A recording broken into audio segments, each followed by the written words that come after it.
Labor to slash benefits? Here's what they're not telling you. Labor to slash benefits, that's the headline blowing up across the UK right now. But what if I told you that's not the whole story? What if behind that headline, there's a quiet plan that could change how millions of people live, work, and survive, and hardly anyone is talking about it?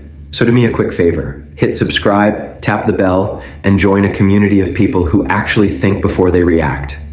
Every like, every comment, and every share helps us reach more viewers who are tired of the noise and want real conversation about the future of this country. Tonight, we're cutting through the spin and asking the question the press won't. Is Labour really standing up for working people or just playing it safe to win the next election? Because the truth behind this one, it's bigger than any headline. So, let's start from the beginning.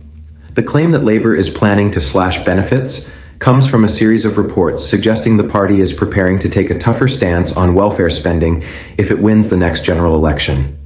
According to sources, Keir Starmer and his shadow chancellor Rachel Reeves want to position Labour as a party of fiscal discipline. That phrase might sound boring, but it's politically loaded. It means being strict about government spending, avoiding major borrowing, and convincing voters that Labour can be trusted with the economy. After 14 years of the Conservatives framing Labour as reckless spenders, this is part of a very deliberate rebranding. Now here's where it gets interesting. Despite the headlines, there's no official Labour policy document saying, we're cutting benefits. You won't find that in a manifesto draft or speech. What they are doing is using language that sounds responsible and pragmatic, terms like reforming welfare, encouraging work, and modernizing the system. If that sounds familiar, it's because we've heard it before. Successive governments, Tory and Labour alike, have used those phrases when they want to reduce welfare costs without using the politically toxic word cuts. Behind the rhetoric, the real meaning often comes down to tightening eligibility rules, slowing the rate of benefit increases, or attaching new conditions to payments. It's not necessarily about taking money away immediately. It's about changing who qualifies and under what circumstances. That can have just as big an impact as a direct reduction. And for millions of people who rely on universal credit, housing support, or disability allowances, even small tweaks can mean the difference between coping and falling behind. Keir Starmer's team argues that this approach is about responsibility.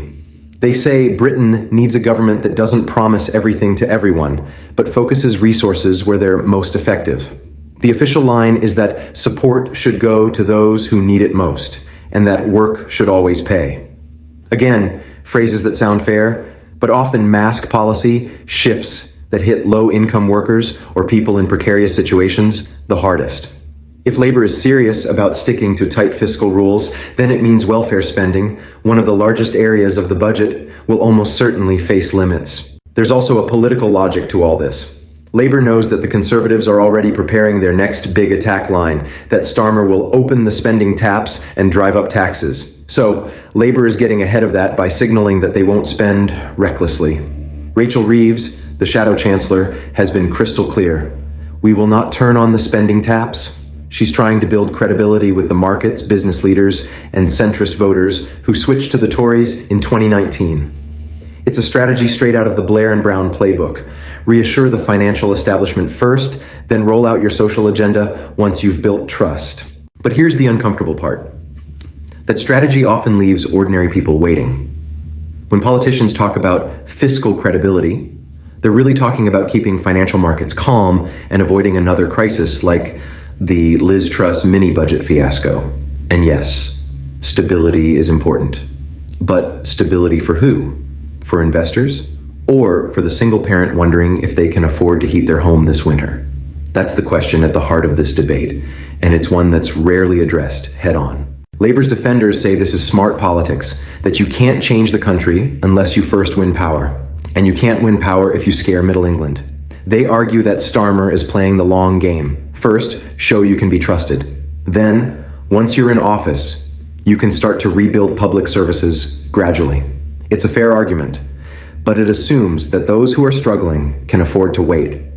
For millions already dealing with high rents, food prices, and benefit sanctions, a cautious Labour government might not feel much different from a Conservative one in the short term. Let's talk about the real-world impact of this kind of policy thinking. Benefit reform sounds harmless on paper, but the last decade of welfare reforms in Britain tells a different story.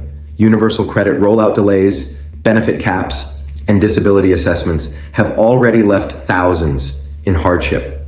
Food bank usage has skyrocketed, homelessness has increased, and local councils are stretched to breaking point. When you layer fiscal discipline on top of that, you risk cementing inequality rather than reducing it. The other thing that doesn't get talked about enough is that benefits aren't just for the unemployed. Around 40% of universal credit claimants are working people, nurses, delivery drivers, shop assistants, people who just don't earn enough to cover rent and bills. So when politicians say they're going to make work pay by tightening welfare, it often ends up punishing the very workers they claim to support. Now, to be fair, Labour hasn't announced any specific cuts. What they have said is that they'll focus on growth to fund public services instead of borrowing or raising taxes. That's the new mantra. We'll grow the economy. The idea is that if GDP increases, tax revenues rise naturally, and that gives you more money to spend without breaking your fiscal rules.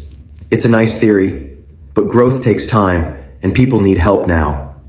If your rent's due next week, it doesn't matter that GDP might rise in 2028.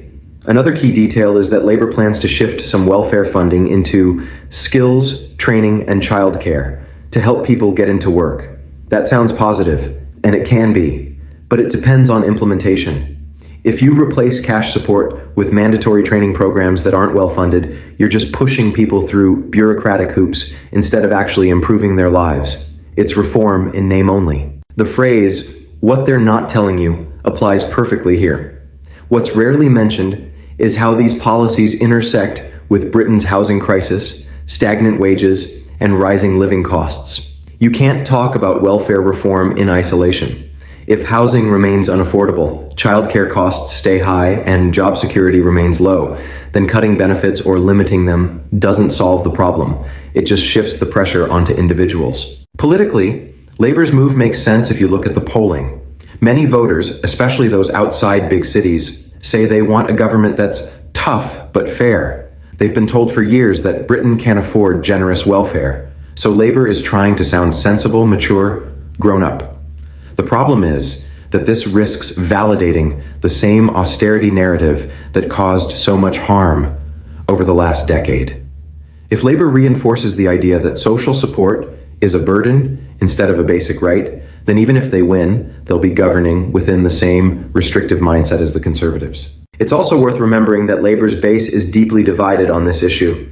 The party's left-wing MPs like Zara Sultana, Richard Bergen, and some trade unions want stronger welfare protections and public investment.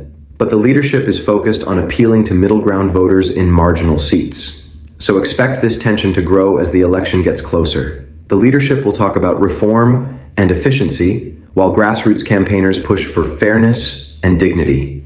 That's a clash that could define Labour's first year in power if they win. Online, the reaction has been intense. Some see this as evidence that Labour has abandoned its roots, accusing Starmer of drifting too far to the right. Others defend him, saying the party has to be realistic and pragmatic after so many years out of power. The truth probably sits somewhere in the middle. But the fact that people are even asking what's the difference between Labour and the Tories should worry Labour strategists. Politics isn't just about numbers on a spreadsheet. It's about trust, values, and whether people feel seen. If you step back and look at the bigger picture, Britain is still dealing with the long shadow of austerity. Public services haven't recovered. Councils are going bankrupt. NHS waiting lists are at record highs. Against that backdrop, hearing another promise of fiscal responsibility feels like déjà vu. The country doesn't need another round of cautious management. It needs vision. And yet, in the current climate, vision is seen as risky. So, what's the takeaway from all this? The phrase Labour to slash benefits might be exaggerated, but the direction of travel is clear. This is a party trying to reassure financial markets more than it's trying to inspire social change. It's a balancing act between pragmatism and principle, between winning power and keeping promises. And in that balance, some people inevitably fall through the cracks. At the end of the day, this conversation isn't really about Labour versus Conservative. It's about what kind of country we want to be. Do we see social support as an investment in people's dignity, or as a cost to be controlled? Do we believe everyone deserves security, or only those who can prove they've earned it? These are moral questions, not just economic ones. So, I want to hear from you. Is Labour being smart, playing the long political game to get into power and fix things gradually? Or is this just another example of politicians watering down their promises to keep the establishment happy? Drop your thoughts in the comments. I genuinely read every one, and this channel thrives on your perspective. If you found this breakdown helpful, don't forget to hit like, subscribe, and turn on notifications. It really helps the channel reach more people who want balanced, honest discussion about UK politics, not just sound bites. And if you want to go deeper, check out my video on Starmer's economic strategy and what it could mean for working people. The link's on screen now. Thanks for watching, stay informed, and remember, behind every headline, there's always more to the story than they want you to see.